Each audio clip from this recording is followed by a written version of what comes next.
Hare Krishna. Hare Krishna. So, Hare Krishna, everyone. I'm your host, Rasa Krida Parayana Das from the School of Vedic Studies. And we are back again with our esteemed teacher, spiritual guide, spiritual master, His Holiness Atmanivedana Swami Maharaj, who is joining us from the Bhaktivedanta Manor in the United Kingdom. We have had more than a year of absolutely regular association on a weekly basis with Maharaj. We are extremely thankful for his kindness that is showering upon us, both with his association as well as all the teachings that he's imparting based on the teachings of His Divine Grace, A.C. Bhaktivedanta Swami Srila Prabhupada, the founder Acharya of the International Society for Krishna Consciousness. Maharaj began this journey of COVID association from Bali. Then he moved to the UK. And then we had the most wonderful 12 Mahajan course, besides having completed the overview of Bhagavad Gita as it is. So we have now finished 2 courses with Maharaj, 12 Mahajan course as well as the Nectar of Instructions. We had 5 sessions on that. This Saturday and next Saturday, we will have 2 topics on which, so today's topic where Maharaj is going to speak is increasing the detachment for material life, which means that the more we detach from material life, the more we can attach to spiritual life. Likewise, we will have another subject for next week. And then from July 1st week, we will have another course with Maharaj, a 4-session course on the 26 qualities of a Vaishnava. So please jot this down in your calendars. The timing would remain the same, 7:30 p.m. Oman time, 9 p.m. India time, and 6:30 in Qatar, Bahrain, and Kuwait. If there's any time zone, any one of you is joining, which is out of this, kindly calculate your time. So that would start in the July 1st week. We'll have 4 sessions. So we will certainly send you the notifications. So without much ado, it is 30 past 7 here and 30 past 4 in the United Kingdom. So we would now request His Holiness Atmanivedana Maharaj to take us through today's session on how to increase detachment for material life. Hare Krishna Maharaj, over to you. Hare Krishna. Thank you.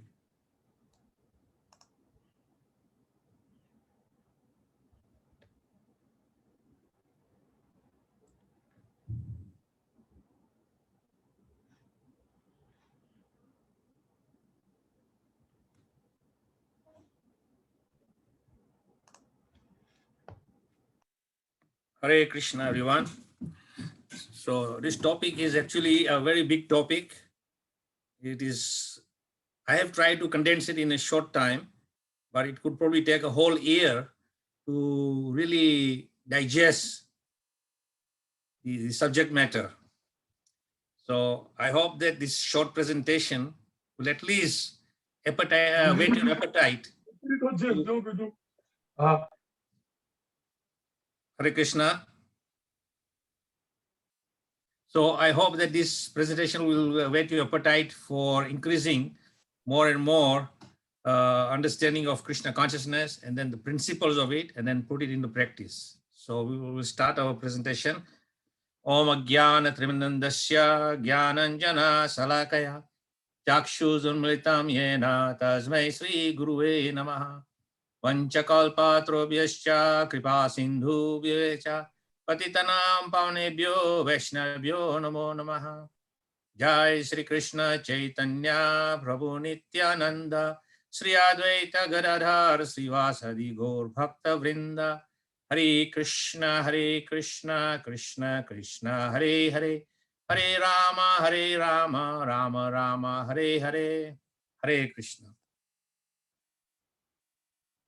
So this is a slide which I just wanted to present as a beginning of our talk today, that Supreme Lord, Sri Krishna, comes in different avatars, in different yugas, to present the signs of Krishna consciousness to free the living entity from their bondage. The latest avatar of the Supreme Lord is Sri Chaitanya Mahaprabhu, and the carrier of that message to us all over the world is His Divine Grace, A.C. Bhakti Swami Prabhupada. So increasing detachment for material life. Now one would say, why? Why there is need? So we will go into this and try and understand a little bit more in depth why there is need to increase detachment from material life.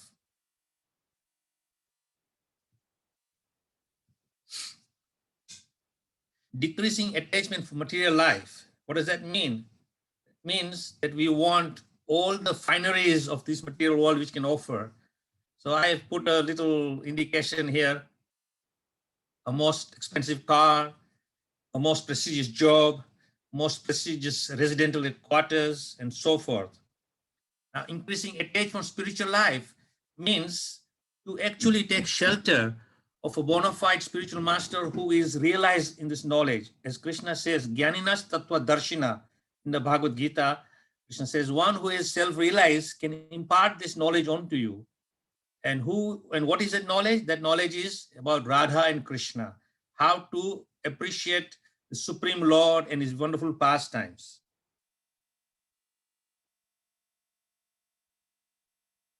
So in this slide, you can see there are 3 glasses, and 2 glasses are full. One is worldly attachment, and that actually indicates all of us. Then the second glass in the middle is bhakti yoga, and the third glass is spiritual attachment. So the worldly attachment, as I said, applies to most of us. We are full of worldly attachment and desires. Now, in order to make progression in this journey, incidentally, Prabhupada describes that this is a journey of man from the material world to the spiritual world. And that means liberation from the material engagement. So in order to come to the platform bhakti, we first must be detached from all worldly things. And as you are empty, then that emptiness is naturally filled with spiritual attachment. And that means that there is some meaning to life, and life is actually worth living. So generally what I call this is spiritual awakening and eternal bliss. And this is like a beautiful flower. In this case, we see a very nice lotus flower. Now, if you have seen a flower when it begins to sprout out from the plant, it is a very small, tiny little thing, and it has no beauty. But as the flower is becoming more and more mature and is blooming, as it comes into full bloom, it comes into its full beauty. So we are like this flower bird in a form of an awakening. And as soon as spiritual awakening starts, then we begin to blossom. And as we are blossoming more and more, the beauty comes out.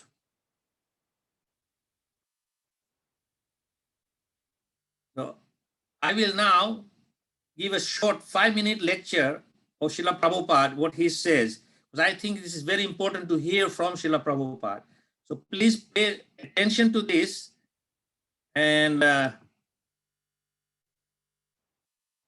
you can hear this lecture of Srila Prabhupada for next 5 minutes, and then after that I will resume to speak. If we follow these principles of Bhakti Marga, we do not require to endeavor separately how to become detached. Detachment automatically follows. Vasudevi Bhagavati Bhakti Yoga Prayojita Janayati Asu Vairagya. Vairagya means detachment. The Bhakti Yoga is known also as Vairagya. Vairagya. Sarva Bhattacharya wrote verses about this Vairagya. Vairagya Vidya Nija Bhakti Yogam Sikhatameka Purusha Purana Sri Krishna Chaitanya Haridhari Imam Buddhi Chasrama Prabha. Here is Sri Krishna Chaitanya Mahaprabhu, who is Krishna himself. He has come to teach us Vairagya. It is a little difficult, very difficult for ordinary person to understand this Vairagya Vidya. Their business is how to increase attachment for this world. And Krishna consciousness movement is how to increase detachment for this material. Therefore it is called Vairagya. You see, Vairagya Vidya can be very easily achieved, just like it is recommended. Vasudevi Bhagavati Bhakti Yoga Prayojita Janayati Asu Vairagya. Very soon. Very soon. Janayati Asu Vairagya. Jnana. Two things required in human life. One thing is Jnana. Jnanam Vijnanam Mastikam Brahma Karma Pravavana. Jnanam means beginning of Jnanam means I am not this body. I am free. That is Jnana. And as soon as one is situated in that platform of Jnanam, it is easy. People are engaged everywhere for the benefit of this body. But if one understands, he comes to the platform of Jnana, then naturally he becomes detached. I am not this body. Why I am working so hard for this body? Jnanam Chandra Ahayutukam. Automatically. Two things that Chaitanya Mahaprabhu has many places in stress on this, and in by his life he's teaching Jnanam and Vairagya. One side Jnanam, in his teaching to Swami, one side teaching to another Swami, teaching to talking with Sarvabhauma Bhattacharya, Prakashananda Saraswati, talking with Ramananda Das. We have given all these things in our teaching allowed. That is Jnana. And by his example in his own life, taking sannyas, he is teaching Vairagya. Jnana and Vairagya. These two things are required. Not all of a sudden we can be situated on the platform of Jnana and Vairagya, but if we practice, it is possible. Not that it is impossible. That is recommended. Vasudevi Bhagavati Bhakti Yoga Prayojita Chalayati Asu Vairagya. Jnanam Jadadhi. That is required. So, the Krishna consciousness movement is for achieving Jnanam and Vairagya. If we become too much attached to this material world, and how we become attached, the vivid description is given by Buddha. The wife, the children, the house, the animal, servant, furniture, the dress, so on, so on, so on, so on. People are working so hard, day and night, only for these things. These are not nice bungalow, nice animal, nice, so many things we see. What for? So increase attachment. If we increase attachment, there is no question of being free from this material bond. we have to practice detachment.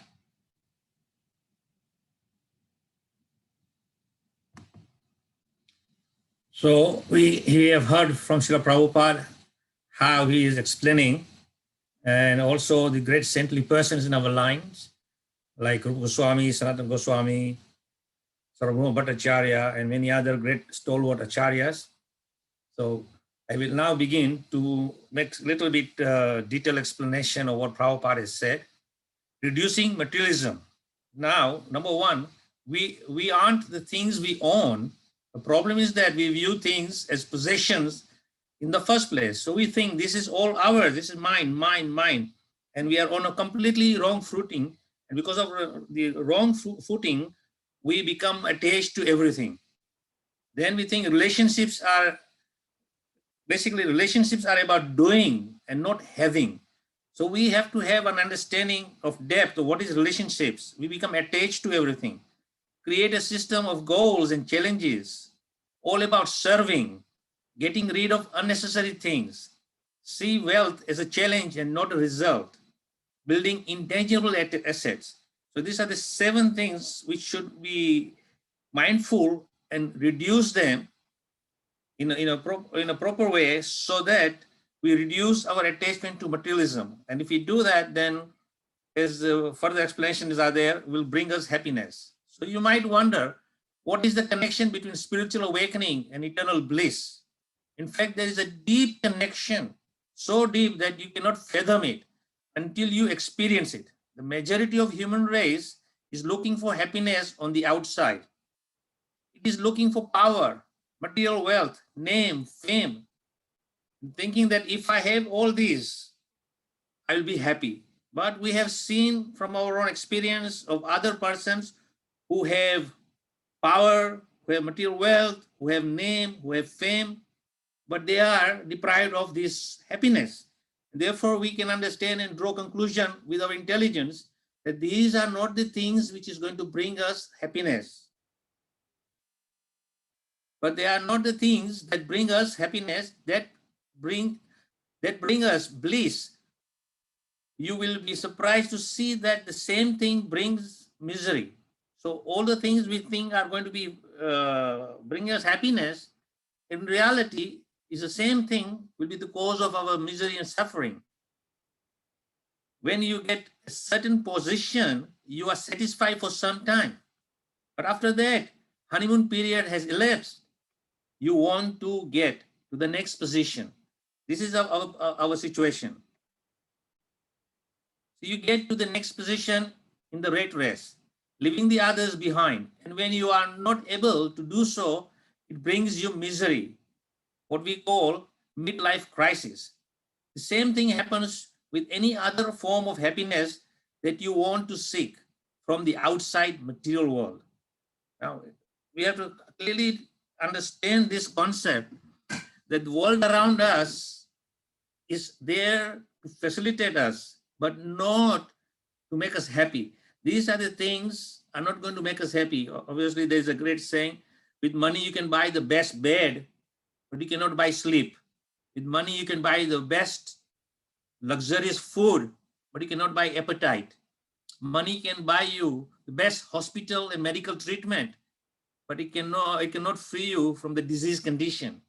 So forth, like that, there are many, many examples we see all around us. But even after understanding all these all around us, we kind of avoid that and turn a blind eye, like an ostrich sticking a head in the sand. If I put my head in the sand, all the troubles around me will go away and I'll be in a happy situation. So when you buy a new car, say a BMW, you are well satisfied with it.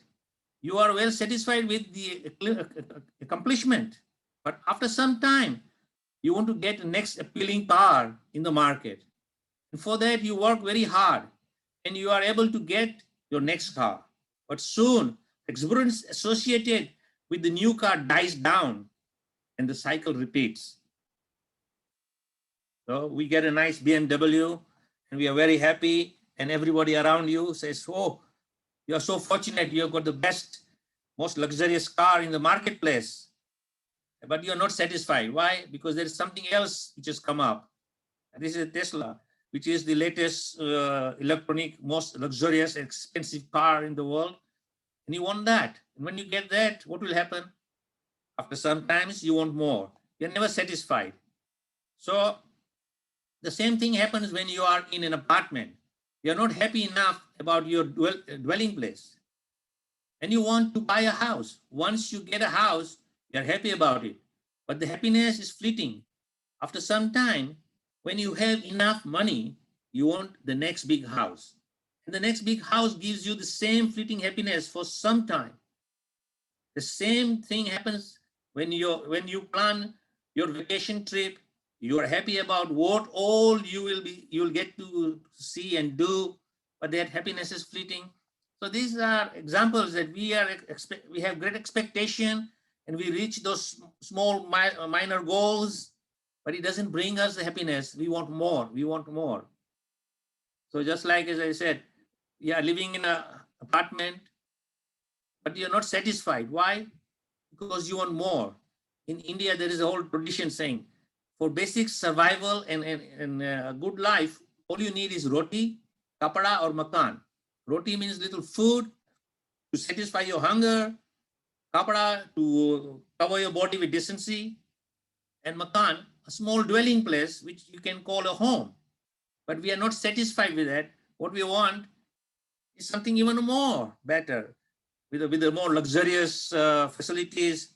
But the same thing is, we are not satisfied because we want even more and more. So this goes on and on and on until that inevitable death comes and takes us away. So as soon as you come back and spend some time in your home and office, that happiness goes away and the mood returns to its base level. So I have given some examples for you. Examples exemplifying the fact that happiness does not lie in the material world. And if you think it does, it is short-lived, and soon after, it is converted into misery. Now, I can guarantee you, everyone who is participating in this program today, or anyone else whom you may speak to about this particular subject matter, will tell you that they are not finding that happiness, because that happiness is very elusive. Now, that happiness can be found, but you have to go to the right place. Just like if you want to buy jewelry, you have to go to a jewelry shop. You cannot go to a grocery shop and expect to buy jewelry there. And vice versa, you cannot go to the jewelry shop and expect to buy grocery there. You have to go to the right place. Now let us talk of the eternal bliss. You don't have to buy a new house, buy a new car, or obtain the higher status in society. You also do not need to go out of your house on a vacation in search of bliss. The bliss I am talking about is spiritual bliss that you get here and now in your heart, wherever you are. So this is the most important point, that the happiness, this bliss which we are looking for, the pleasure potency which is there in all of us, is within us and not from outside. So we cannot get it from outside stimulation. It has to come from within. And what is from within is that we have to connect with the higher cause. The only criteria is you have to be above the poverty line, because it is difficult to be spiritual when you're busy trying to make ends meet. This is a very important point. Prabhupada also said that if a person is hungry, and he said, my dear friend, don't worry about his hunger. Hunger will come and go. You please take shelter of Krishna and chant the holy name. The person will not be interested. So Prabhupada said, first you feed him till he is fully content. Then say, now are you satisfied? Your hunger is finished? Please now chant. So then he said, yes, I can chant now because I'm not in anxiety to fill my belly. It is very difficult to explain this eternal bliss unless you experience it for yourself. But I will try my best to explain this. This bliss is a bliss of union with Krishna. God means Krishna consciousness, the highest consciousness that ever existed on this planet. So if you go back to the first slide, as I said, Krishna comes millennium after millennium after millennium in a different avatars just to enlighten us with spiritual knowledge. So that knowledge, as I said, Chaitanya Mahaprabhu is came 500 years back and gave us.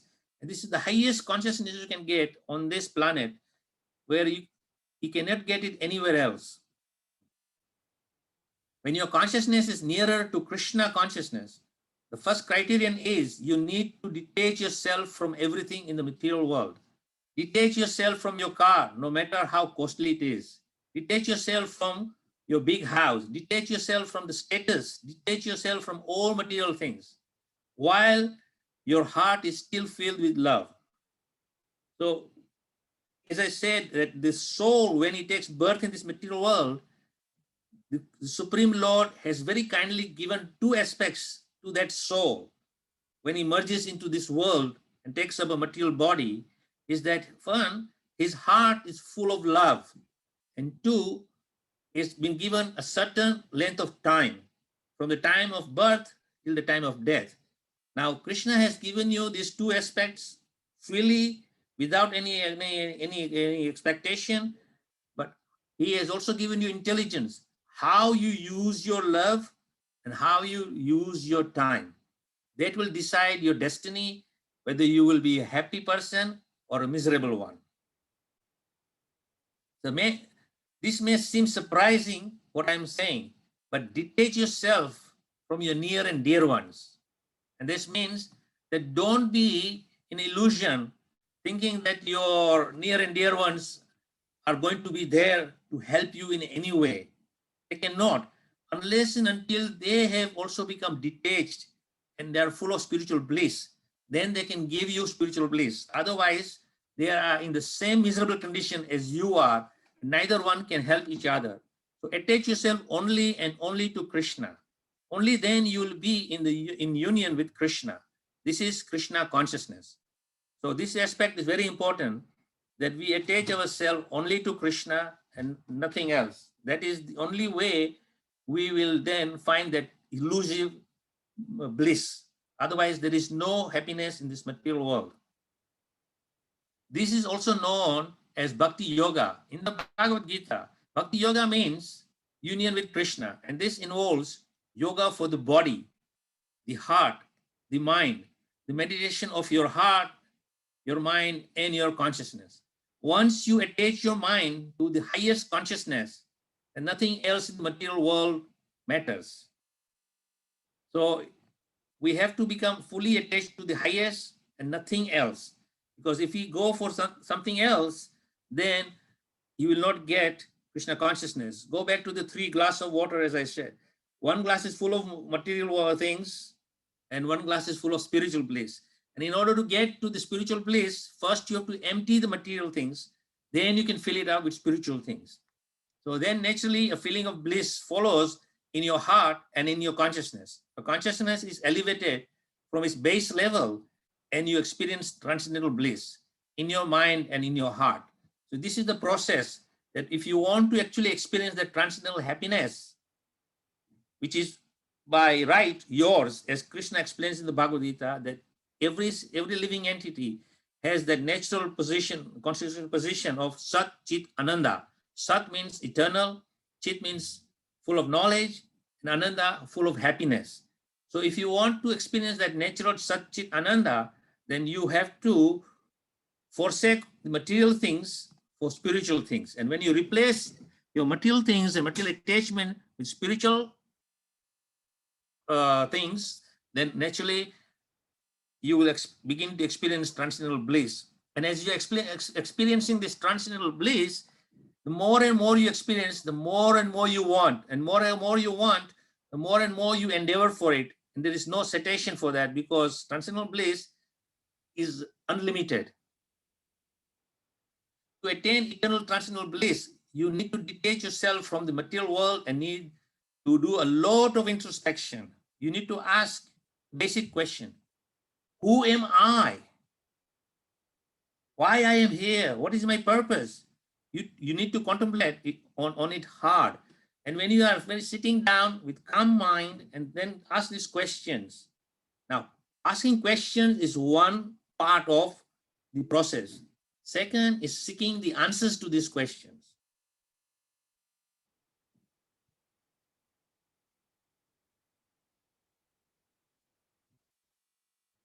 So the solution to to this inquiry, as I said, making inquiry is one part of the process, and second is to actually get answers to it. So the solution to these inquiries is very simply given by the Supreme Lord himself.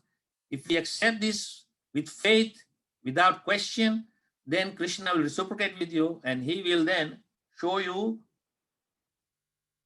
the answers to all your queries. And these are found in the Bhagavad Gita.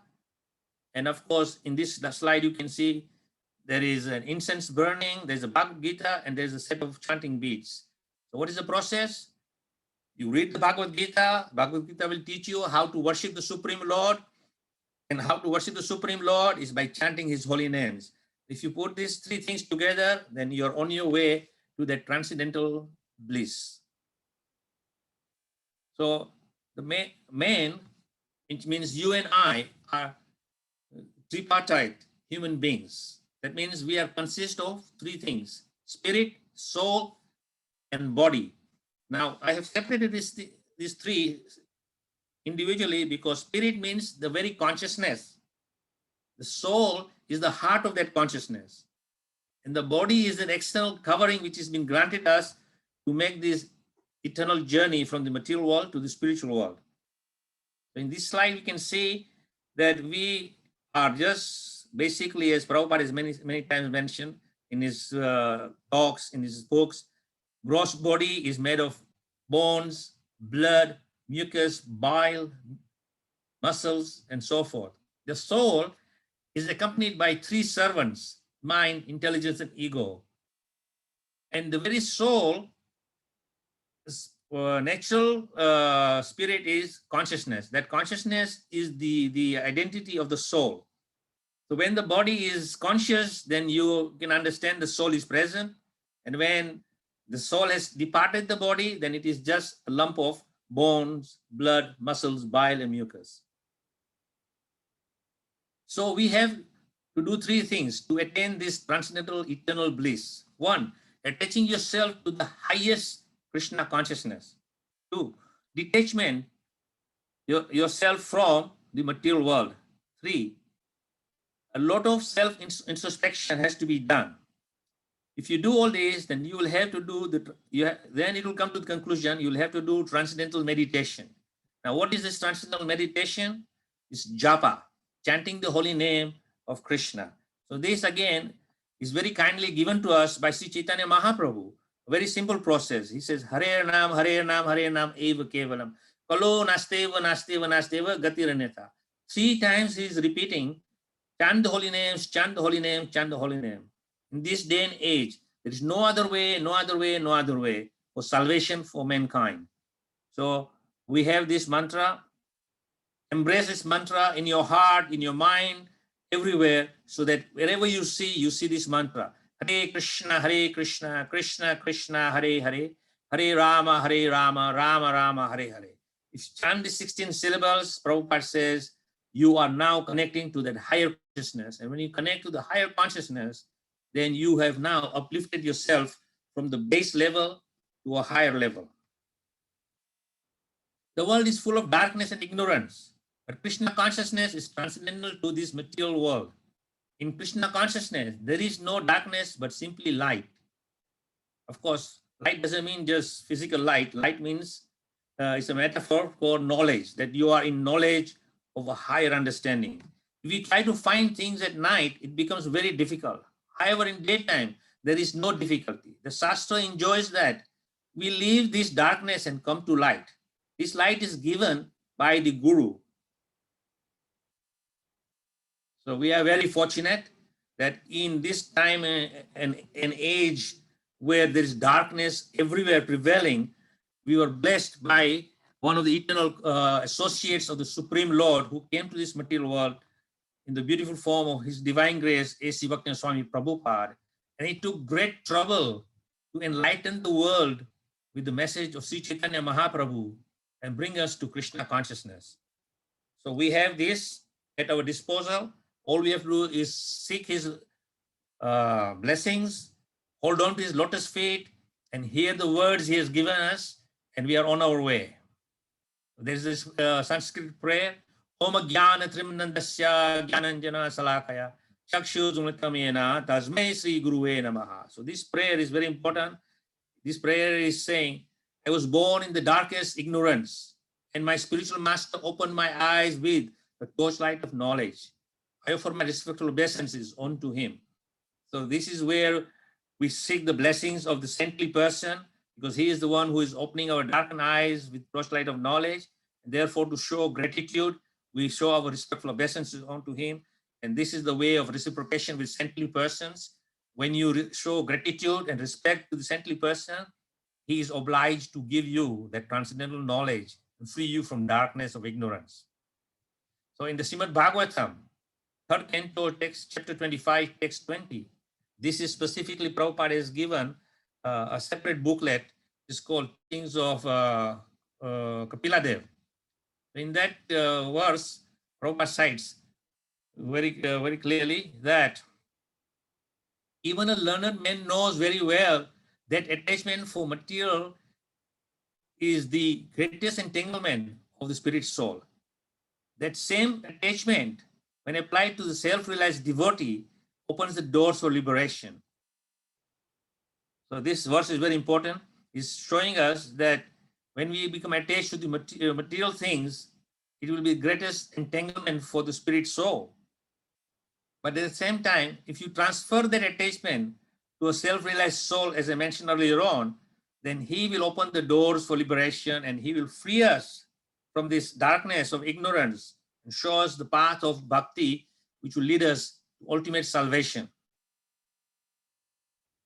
Here it is clearly stated that attachment for one thing is the cause of bondage in conditional life. And the same attachment, when applied to something else, opens the door of liberation. Attachment cannot be killed. It is simply to be transferred. Attachment for material things is called material consciousness, and attachment for Krishna or his devotee is called Krishna consciousness. Consciousness, therefore, is a platform of attachment. So it's very important, as I mentioned, that the beautiful world which is created for us by the Supreme Lord through his external energy is there to facilitate us on our journey. So all that is around us is not bad, but how we utilize that makes it bad. So therefore, when we become attached and think this is mine, then we become entangled. So one example which comes to my mind at this point is that a knife is a very dangerous thing, and it's also a very good thing. If you give the knife in a madman's hand, he can go and stab someone, kill someone. But that same very knife is given in a surgeon's hand. The doctor will make precision cuts in the body and do operation onto you and fix your illness. So that same knife can be dangerous and also can be useful. So similarly, everything in the material world is dangerous if we become attached to it for our personal sense gratification. At the same time, we try to transform it, as Prabhupada is saying in this purport, that attachment cannot be killed. In other words, it cannot destroy it. It has to transform. So this is also the transcendental understanding of energy. Energy cannot be destroyed. It can only be transformed from one source of energy to another form of energy. So similarly, we can utilize everything which is there in this material world according to the guidance given by the spiritual master, a pure devotee, and the scriptures, and that will be the pathway which will open for our liberation, and our consciousness will rise from base level to Krishna consciousness or higher level. It is clearly stated here that when we simply purify the consciousness from material consciousness to Krishna consciousness, we attain liberation. Despite the statement that one should give up attachment, desireless is not possible for a living entity. A living entity, by constitution, has the propensity to be attached to something. We see that if someone has no object of attachment, if he has no children, he has transferred his attachment to cats and dogs. So this is what Prabhupada is saying. And this is our experience, that those who have, those grihastas, due to some unfortunate situation, they cannot bear children, then they transfer that object of attachment to get a pet, either cats or dogs or birds or many other types of animals and so forth. So this indicates that the propensity for attachment cannot be stopped. it must be utilized for the best purpose. Our attachment for material things propitiates our conditional state. But the same attachment, when transferred to the Supreme Personality of Godhead or his devotee, is the source of liberation. So this statement is very important. Take it to the heart that if we transfer our attachment to the Supreme Personality of Godhead and his devotees, then that is the source of liberation. Very simple and straightforward process. There's nothing complication in this process. So if you accept this without questioning, then Krishna will do the rest. So in the same chapter 3, text 25, text 18, Jnana Vairagya Yuktena Bhakti Uchate Chatmana Pariprasyati Udasinam Prakritim Cha Hata Ajusam. In that position of self-realization, by the practice of knowledge and renunciation in devotional service, one sees everything in the right perspective. He becomes indifferent to material existence and the material influence. And the material influence acts less powerfully upon him. So again, this is Lord Kapiladeva. He's speaking to his mother Devotee, and he's saying that when we are in a position of self-realization in the spirit of devotional service, then everything becomes different, and we are less influenced by the material energies or the powers of material things. As the contamination of the germs of a particular disease can influence a weaker person, similarly the influence of material nature or illusionary energy can act on the weaker or conditioned soul, but not on the liberated soul. Self-realization is the position of a liberated state. So again, Prabhupada is giving a nice analogy that if you are weaker disposition, then you can be very easily attacked by virus, germs, and so forth, and you can become a victim of a disease condition. So if you are very strong, then your body can fight off these germs and viruses and so forth. Similarly, when you are properly situated in self-realization, then the soul becomes stronger and you are not affected by the conditional situation in the material world, or as Prabhupada says, the offerings of the Maya's phantasmagoric world, where it says, come, I will show you how to enjoy. You don't know that this world is full of enjoyment. One understands his constitutional position by knowledge and vairagya, renunciation. Without knowledge, one cannot have realization. The realization that one is an infinitesimal part and parcel of the Supreme Spirit makes him unattached to material conditional life. This is also an important aspect which is given to us by Krishna in Bhagavad Gita, that we are an infinitesimal little part, a spark of the Supreme. And therefore, when we see everything in a bigger, larger picture, then we see that we are actually insignificant, and therefore we do not become attached to the material situation. That is the beginning of devotional service. Unless one is liberated from material contamination, one cannot engage in the devotional service of the Lord. In this verse, therefore, it is stated, Jnana Vairagya Yuktena. When one is in full knowledge of one's constitutional position and is in a renounced order of life, detached from material attraction, then by pure devotional service, Bhakti Yuktena, he can engage himself as a loving servant of the Lord. Pariprashyati means that he can see everything in its right perspective. Then the influence of material nature becomes almost nil. Now, this statement says, in the renounced order of life, detachment from material attraction, then by the pure devotional service, Bhakti Yuktena. So with this statement, if someone reads and says, whoa, this is asking me to renounce life, become renounced order of life. That means from our material perspective, we see that those who are sannyasis, who have taken renounced order of life, they are on the platform devotional service. Now, how can I become on that platform? I am a householder. I have got duties and so many responsibilities. Srila Prabhupada gives this a very nice statement. He's saying, all my disciples are sannyasis, whether they are brahmacharis, whether they are grihasthas, whether they are vanaprasthas, or they are sannyasis.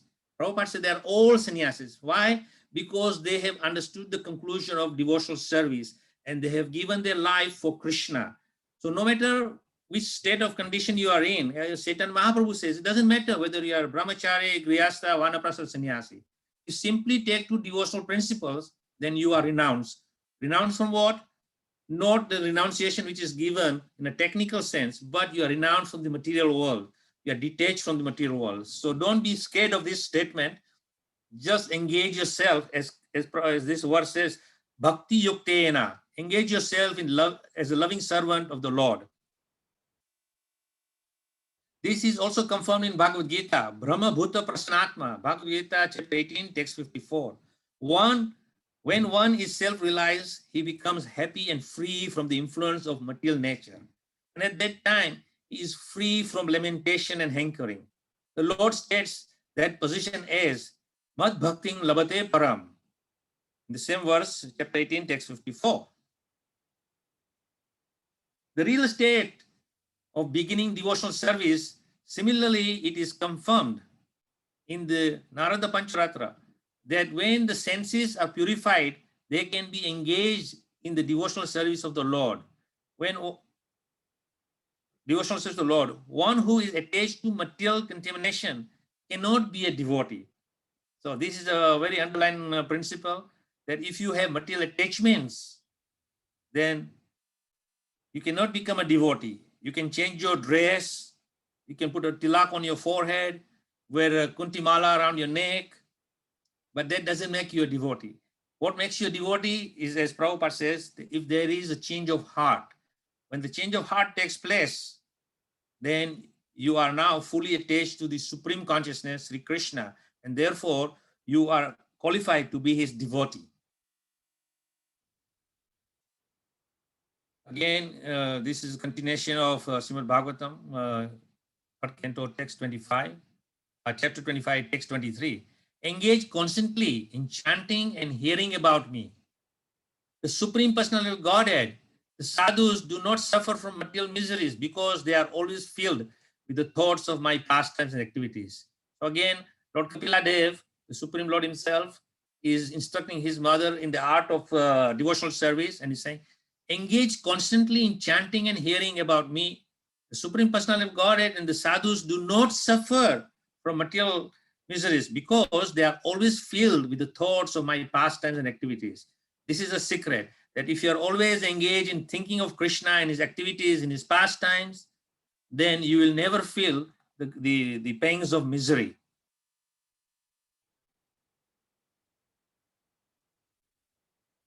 I hope this presentation will encourage you to become detached from material life and take up spiritual life as described in the Bhagavad Gita. So again, this is my humble presentation to all the participants who are participating in this session, to take up this very seriously.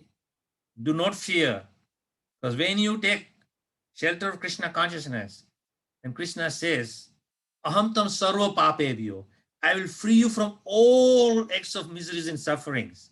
Simply, mamekam sharanvaja, take shelter of me.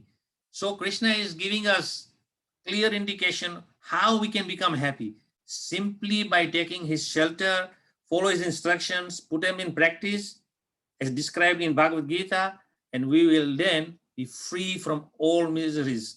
And as the entitlement of this presentation today says, increasing your detachment from material objects or material things will take place automatically. So on this note, I will thank you all very much for giving me opportunity to speak about what little realizations I have. And I hope it will encourage you to take up spiritual life more seriously. And we can all then have a pleasure journey all the way to the spiritual world in full bliss. Hare Krishna. Thank you very much.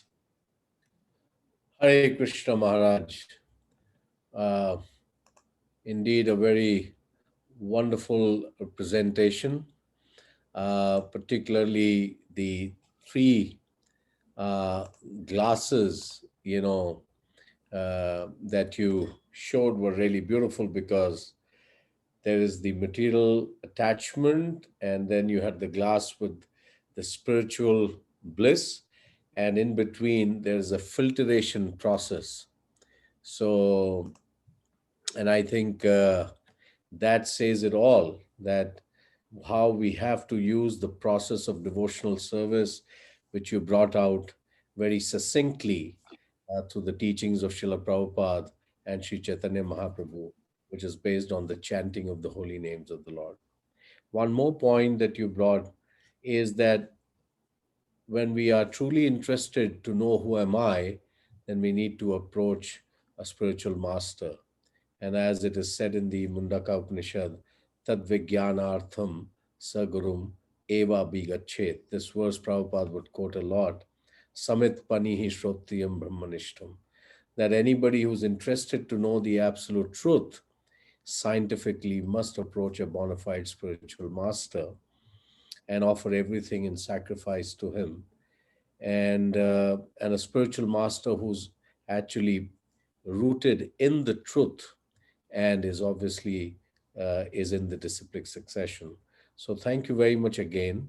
We have quite a few questions, Maharaj, which are already there, and also uh, we request all the devotees to kindly raise your hands, and then you can unmute yourself to ask a question from Maharaj on today's subject directly. So the question number one is, in the initial stages, we still have attachments and material desires. They constantly keep getting in the way of our devotional service and practices. How can one progress past this stage to be situated more steadily on the path of Bhakti Yoga? Well, this is explained as we did the course of Nectar Instruction. Ador Sada Tata Sadhu Sada Tata Bhajana Kriya Tata Anatha Nivriti.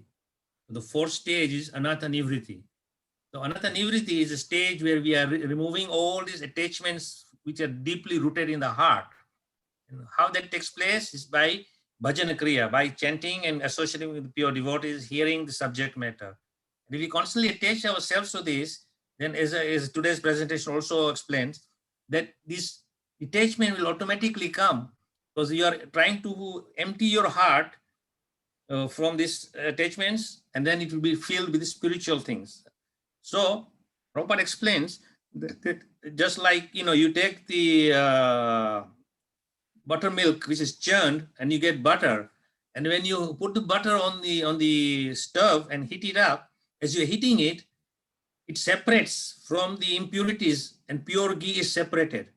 So similarly, when we are taking to this devotional spirit of chanting and serving Krishna, hearing about Krishna's pastime, serving the devotees, hearing from devotees, and so forth, it's like putting ourselves on this transcendental fire where all the impurities are coming out and they're separating from the real thing.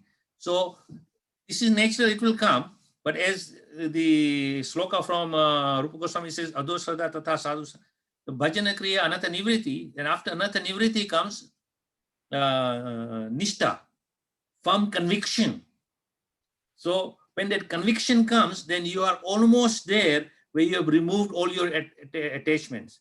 Now the beauty of this Krishna consciousness is so wonderful that Rupa Goswami says the principle of Yukta Vairagya is that you do not discard everything, but learn from the experts, especially those who are self-realized devotees, how to utilize everything in the service of Krishna. So everything we have in the material world can be utilized for the pleasure of Krishna. So when you start developing this mindset that everything has to be used for Krishna, then there is no attachment. And whatever attachment you have is for Krishna, because you want to utilize whatever you have for Krishna. Just like one example, Prabhupada was giving a lecture and he was speaking on a microphone. And Prabhupada says, see this microphone? What is spiritual about this microphone? It wasn't invented for me to speak Bhagavad Katha. It was invented for people to propagate their politics, or musicians portraying their musical skills and singing to people, mundane things. But here we are using the same thing, although it was not meant for this purpose, but we are using it for propagating Krishna consciousness. Therefore, the microphone becomes spiritualized. Why? Because it is used for propagating Krishna consciousness. So this is just one example Prabhupada gave. Similarly, many things all around us, we are not saying just discard them, but try to learn from the experts how you can transform them from utilizing from materialistic usage to Krishna's usage. And when you transfer that, then there is no attachment. Just like I made a statement in one, well, not I made, but I took it from Prabhupada's purpose, that one has to be freed from one's near and dear ones. Now, if your near and dear ones are devotees of Krishna, then you become attached to them, then you're not attached to your near and dear ones. That may be the initial thing, but on a higher level, you're attached to the devotees of Krishna. Therefore, there's nothing wrong to be attached to the devotees of Krishna. So therefore, everything has to be a transformation. And then this is the beauty of this Krishna consciousness, which Prabhupada has presented us, which we can utilize it in a very nice way without feeling shortchanged in anything. Just a transformation. Thank you very much, Maharaj. There's another follow-through question which says, those in the Advaita school or those following other parts of self-realization yoga, how do they direct their attachment? Is it even possible or practical in this age of Kali Yuga? Well, you see, there are different school of thoughts which are propagated by the four sampradayas. Now, the question is that we are very fortunate that we have come in contact with the sampradaya, which is coming from the Supreme Lord to Brahma and all the way down. And then just 500 years ago, as I said, Lord Chaitanya, the Supreme Lord himself, came to this sampradaya, and he is propagating a very simple message of how to perform bhakti and devotional service. Now, on the other hand, if you are following the other disciplines of devotional practices as given by the other sampradayas, still you won't lose anything, because the other sampradayas are also teaching you that very basic thing, how to become attached to Krishna. And if you become attached to Krishna, then Krishna is in your heart. And ultimately, Krishna in your heart will give you his blessings and will connect you to his onward journey. Because Krishna is not saying there's only one path. There are many paths given by the four main sampradayas. So nobody is going to be shortchanged. But we are very fortunate that we have got Sri Chaitanya Mahaprabhu in our sampradaya, where he says no need to do anything. No austerities, no penances, nothing. Simply chant the Hare Krishna mantra. That's all. And when you start chanting the Hare Krishna mantra, the power of the Hare Krishna mantra takes over, and it just floats us from the base level, as I mentioned, to the higher level or higher consciousness, which is Krishna consciousness. And when you are Krishna conscious, then you are not in this material world. You may be in the material world, but you're not part of the material world anymore. You are just separated, just like the impurities from the butter and the pure ghee are separated. So we become separated. And this way, all the others will benefit also. There is no need for lamentation. But as I said, when you go to a marketplace and you are offered 4 different products, although all of them are similar, one product is better than the others. So obviously, if you are intelligent enough, you will pick that product, which is the best of the 4. Although all 4 will do the same thing, but you want the best of the 4. And therefore, for me, as a devotee of Sri Chaitanya Mahaprabhu, take his shelter as the best of all. Thank you, Maharaj. Thank you so much. We have one more question from our friend from India, Sri Anup Dattaji. And his question is, why someone needs to be above poverty line to achieve eternal bliss? And what is the role of eternal bliss in detachment?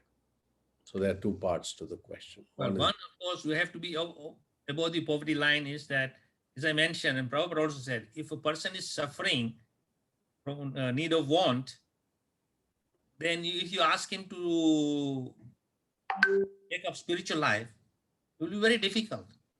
But if your basic needs are provided, as I said, roti, kapda, or makan, you have sufficient food to satisfy your hunger, you have decent amount of clothing on your body according to the season. Cold time, you need heavy clothes, summertime, you need light clothes, and so forth. And you have a roof over your head, so you are sheltered from the heat and the rain and so forth. And if you have these basic things, then you can peacefully sit and chant Hare Krishna. But if you are struggling, then it's very difficult. So basic prerequisite is at least you have to rise above your poverty level. And then you can actually come to that platform of chanting. As Prabhupada himself said, if a hungry man comes to your temple and you say, oh, very good, you have come to the right place. Please come sit down, chant Hare Krishna with us. And he is feeling the pangs of hunger and he's starving.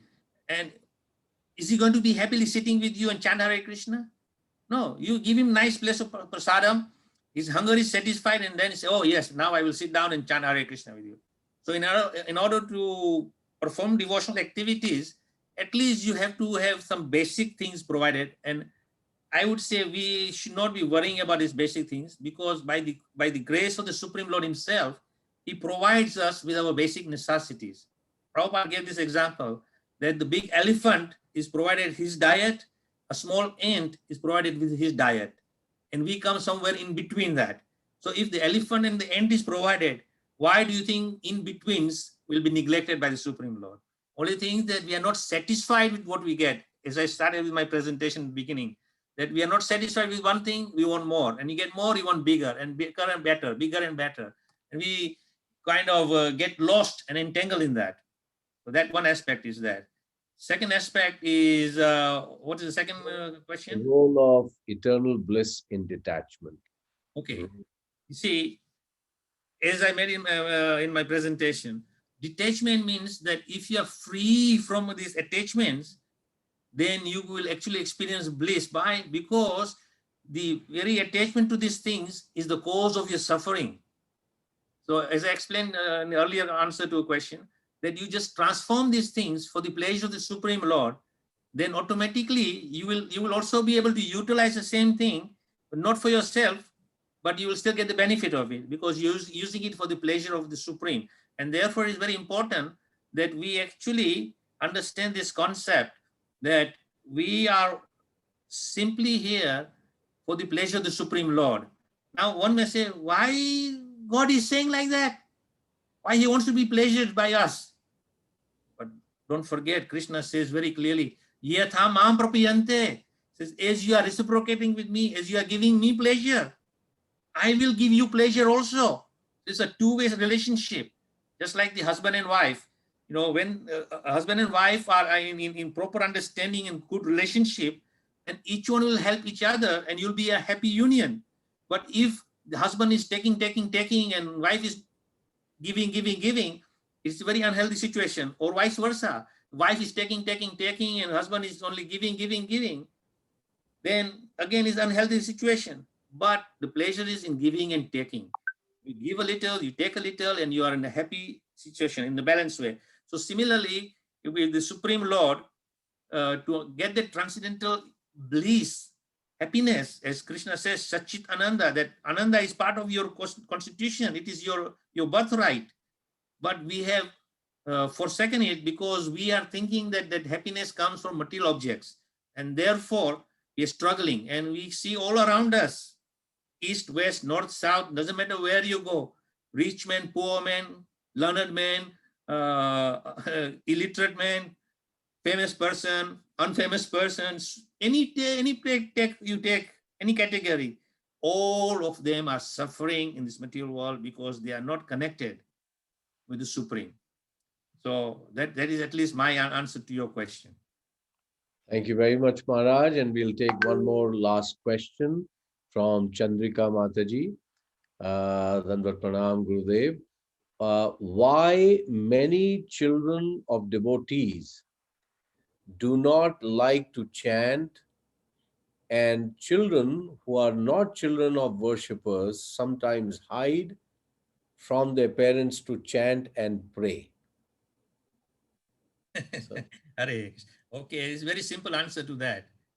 You see, we cannot take it for granted that those children who are born to a father and mother who is a devotee of Krishna will automatically become devotees. Just like we make our endeavor to go out and preach and convince that we please give up this materialistic way of life. Please become a devotee. Please chant Hare Krishna. Take shelter of the Supreme Lord and his pure devotees. So we have to convince them to take to Krishna consciousness. So similarly, Prabhupada said that we are very fortunate that we are blessed with these children. But by just being blessed by children is not sufficient. It is also our duty and our obligation to our children. As Prabhupada says from the teachings of Rishabdev, Guru nasasya, Pita nasasya, Janani nasasya. You have no right to be a guru if you cannot deliver your disciples. You have no right to be a father if you cannot deliver your dependent. You have no right to be a mother if you cannot deliver your children. So it is our duty and obligation to our children to nurture them with love and affection and then show them the beauty of chanting Hare Krishna and worshipping Krishna. And automatically when they see that we are doing this and we are happy and we encourage them out of love and affection, then they will take to Krishna consciousness. On the other hand, those who are not children of devotees, but they have got spiritual awakening by the mercy of causeless mercy of the Lord, and some devotees have preached to them, they understand the higher understanding and they want to chant the holy name of the Lord. But out of fear for their peers and their family members and society, they kind of hide. But sometimes we are living in a society where they don't appreciate Krishna consciousness so much. And therefore we have to do it in a secret way, at least, for our own benefit. So in short, the answer is that whether they are devotees or non-devotees, it is our obligation to preach to them and nurture them in the principles of bhakti with love and affection. And if we do that, then devotees, children will also become wonderful devotees. Otherwise, we see that, a demoniac father and not the mother, but at least the father was demoniac, Hiranyakashipu. But his child, Prahlad, became a wonderful, great devotee of the Lord. On the other hand, you find someone like King Vena. His father was a wonderful king, a righteous man, following all dharma. But then his son became crazy and he became completely against principal dharma. On the other hand, you see Dhritarashtra, who is born in the family of Kauravas, and their father is Vyasadeva. Dhritarashtra on one hand, Pandu on the other hand. And Pandu's sons became great devotees. And Dhritarashtra's son Duryodhana and his other 100 brothers were completely demoniac, even though they were born of the Supreme Lord Vyasadeva. So there is no guarantee. The only guarantee is that we bring light into their hearts through knowledge and affection and love, and then gradually nurture them nicely to the spirit of accepting Krishna as the Supreme and serving him. Then they will become devotees. Otherwise, if you just think that it is an automatic process, that just because the father is a devotee, mother is a devotee, the child will automatically become devotee, then we are in illusion. We have to nurture them to become devotees. And that is what Prabhupada was teaching us, that early days when Grihasthas had their children, Prabhupada established the Gurukula, where they would be taught very nicely from the beginning of their childhood the art of Krishna consciousness. And therefore then they will grow up in the Gurukula learning this Krishna consciousness, and naturally they will become devotees. But somehow we failed in our Gurukul system, and therefore we don't have so many young children born in Krishna consciousness running around the world preaching this message, because they maybe did not get enough nurturing and enough love and affection to appreciate Krishna consciousness. Wonderful, Maharaj. Thank you so very much. We are already 36 minutes past 8, so which is closing, close to our ending of the session. So what we will do is we will have everyone sort of say Hare Krishna. So we'll put everyone on the screen so you can switch on your videos. Before that, I have a very quick announcements. Just we want to let everyone who's in attendance to know that we have on a daily basis in the mornings from 6 a.m. to 6:30 a.m. Oman time, which is every day of the week, the sessions on Srimad Bhagavatam readings. So what we do is we read Srimad Bhagavatam, the translations and purports of Srila Prabhupada, and a few takeaways. So that happens from 6 a.m. to 6:30 a.m. in the morning Oman time, which would be 7:30 to 8 a.m. India time, and 5 to 5:30 in Kuwait, Qatar, and Bahrain. Then on Sunday to Thursday, we have 5 days of the week in the evening, half an hour of Bhagavad Gita reading sessions from Srila Prabhupada's Bhagavad Gita as it is, which is from 8 p.m. to 8:30 p.m. Oman time. So we look forward to you joining us for those reading sessions. It's very wonderful to hear and read systematically Srila Prabhupada's book. So you're most welcome. The ID and password is exactly the same where you have joined today for the morning Bhagavatam as well as for the evening Bhagavad Gita. On Friday mornings and Sunday mornings in two separate groups, we are also currently running the Bhagavad Gita Prabha by His Grace Kamal Lochan Prabhu from ISKCON Mira Road in India. Many of you are joining us for that also. So please continue your enthusiastic participation. And if there's anyone who wishes to join for those sessions, do let us know. We will continue our sessions with His Holiness Atmanivedana Swami Maharaj, as I said, every Saturday evening, and we will let you know the subject matters well before the sessions start. We also have, and probably we'll resume on Saturday mornings, the Srimad Bhagavatam structural overview, which we have been doing with His Holiness Bhakti Vigyan Goswami Maharaj. We will possibly resume that. He was not feeling too well. We'll resume that hopefully in the next week or week later, and we will let you know. So you're most welcome to join in for those sessions also. So Ashok Prabhu